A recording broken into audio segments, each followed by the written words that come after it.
বর্তমানে তো রাজনীতি তো এই ধরনের পরিস্থিতি চলছে। কেউ সিট ভিক্ষা করতেছে, কেউ ডিরেক্ট বলে ফেলে ভাই আমাকে একটা সিট দেন, যদি সিট না দেন ভাই আমি এত বছর রাজনীতি করছি তাহলে জীবনে কি করব। আর কিছু মানুষের আত্মসম্মান আছে, বড় দলগুলোর কাছে গিয়ে সিট চাইতে পারে না, মুখ বুজে হলো পড়ে আছে। তা আমরা সবাইকে আহ্বান জানাবো, আমাদের দেখে আপনারা শিখুন। আমরা কোন দলের কাছে সিট নেগোসিয়েশনের জন্য যাব না ইনশাআল্লাহ। আমরা নিজেরাই দাঁড়াবো, কারণ রাজনীতি করেছি আত্মমর্যাদার প্রশ্ন। আত্মমর্যাদার প্রশ্নে আমরা এক বিন্দু ছাড় দিব না। যে সকল দলের নেতৃবৃন্দ রয়েছেন, আপনাদের মেরুদণ্ড কোন বড় দলের কাছে বিক্রি করে দিবেন না। মেরুদণ্ড সোজা রাখুন, আমাদের সাথে আসুন, ইনশাআল্লাহ ঐক্যবদ্ধভাবে আমরা একসাথে রাজনীতি করব।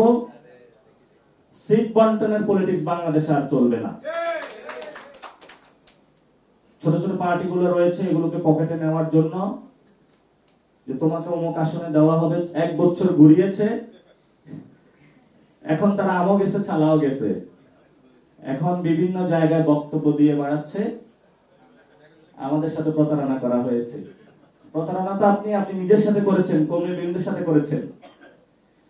এই জন্য হলো একটু কষ্ট হলো, একবার যদি উঠে দাঁড়াতে পারি শির দাঁড়া করে, আমরা বাংলাদেশে এই সকল পরিবারতন্ত্র থেকে শুরু করে চাঁদাবাজি, সন্ত্রাস, ধর্মীয় ফেসিবাদ সবকিছু ইনশাআল্লাহ ভেঙে পড়বে। আমরা এই ভাঙা দিয়ে শুরু করেছি, এখন গড়ার কাজে শুরু করেছি। প্রফেশনালস যারা রয়েছেন, বিভিন্ন রাজনৈতিক দলের যারা রয়েছেন, আসলে ঐক্যবদ্ধ হন, ইনশাআল্লাহ আমরা একটি নতুন বাংলাদেশ গঠন করব। বিজলি কেবলস এর স্কিন কোটেড ইনসুলেশন আগুন প্রতিরোধী। বিজলি কেবলস, নিরাপদ আজীবন। বর্তমান রাজনৈতিক পরিস্থিতিতে একটি সংকট বিরাজ করছে। আমি রাতে সার্ভেতে বের হলাম, 34 জনের সাথে কথা বললাম যে ভাই বাংলাদেশে কি ভোট হবে ফেব্রুয়ারিতে? এর মধ্যে 31 জন বলল ফেব্রুয়ারিতে ইলেকশনের কোনো সম্ভাবনা দেখতেছি না। তো মানুষের মধ্যে একটা হতাশা বিরাজ করছে। আমরা যেহেতু ডেমোক্রেটিক বা গণতান্ত্রিক কান্ট্রি, আমাদের গণতান্ত্রিক পথে যেতে হবে। কিন্তু গণতন্ত্রের জন্য যে আয়োজন, যে ভিত্তিমূলে গণতন্ত্র প্রতিষ্ঠিত হবে, যদি পুরাতন সিস্টেমে যায় তাহলে ভবিষ্যতে আমরা গণতন্ত্রের একটি মুখের শব্দ থেকে যাবে, বাস্তব কোনো গণতন্ত্র আমরা প্রতিষ্ঠা করতে পারবো না। এখন তো অনেক দলের নামের সাথে লেগিয়ে দেয় যে ডেমোক্রেটিক পার্টি। ডেমোক্রেটিক তো এটা মনোচর্চার বিষয়। ভোট আসলে 300 আসনে গডফাদার দিয়ে নমিনেশন, এর মধ্যে 100 হলো মাঠে আন্দোলন করবে, আগুন জ্বালাবে, সন্ত্রাস জ্বালাবে, এগুলোকে মাথায় নিয়ে আসা, রুমে নিয়ে আসা, এক রুমে বন্দি করে যে ঠিক আছে তোকে মেয়র দিচ্ছি, তোকে উপজেলা চেয়ারম্যান দিচ্ছি, তোকে ব্যবসা দিচ্ছি, কোন রকম একটা জিনিস করে তারপরে ইলেকশনে গিয়ে, পার্লামেন্টে গিয়ে আবার জনগণের উপরে ফেসিবাদী চাপিয়ে দেওয়া। যারা এই ধরনের গণতন্ত্র আমাদের শেখানোর চেষ্টা করছে, আমরা তাদেরকে বলবো আপনারা ভুল জায়গায় এসেছেন। যদি এগুলো বুঝাতে হয়, যারা আপনাদের দলদাস, যারা আপনাদের নুন খেয়ে প্রত্যেকদিন আপনাদের স্লোগান দেয়, তৈল মর্দন করে, তাদের কাছে গিয়ে বলুন। তরুণ প্রজন্মের কাছে আপনাদের জায়গা হবে না ইনশাআল্লাহ।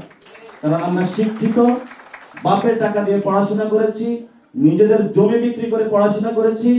আপনাদের কোন ফ্যামিলির কাছে আমাদের জীবন বর্গা দেওয়ার জন্য নয়। আমাদের আত্মমর্যাদা আছে, আত্মমর্যাদা নিয়ে বেঁচে থাকতে চাই। কারণ এই বাংলাদেশে যদি আমরা আপনাদের কাছে আত্মমর্যাদা বিক্রি করে দেই, তাহলে আপনারা ভারতের কাছে আমরা কিভাবে মাথা তুলে দাঁড়াবো? আমরা যেমন বাংলাদেশের ভিতরে মাথা তুলে করে দাঁড়াবো, তেমনি দক্ষিণ এশিয়াতে বিজেপির যে সন্ত্রাস আসতেছে, এই সন্ত্রাসের সামনে ইনশাআল্লাহ মাথা উঁচু করে দাঁড়াবো। এই যে ভারতের একটু উঁচু উঁচু স্বভাব ছিল গণ অভ্যুত্থানের পরে, সোজা হয়ে যাচ্ছে না, আস্তে আস্তে আরো হবে সোজা। ভারতের প্রতি আমরা বলতে চাই, ইলেকশনে কোনো ডিস্টার্ব করবেন না। যদি ডিস্টার্ব করতে আসেন, এই বাংলাদেশে আপনাদের অনেক ইনভেস্টমেন্ট রয়েছে, আমরা এখনো কিন্তু কিছু বলি নাই, সবকিছু বন্ধ হয়ে যাবে। লেজ গুটিয়ে পালিয়ে যেতে হবে বাংলাদেশ থেকে।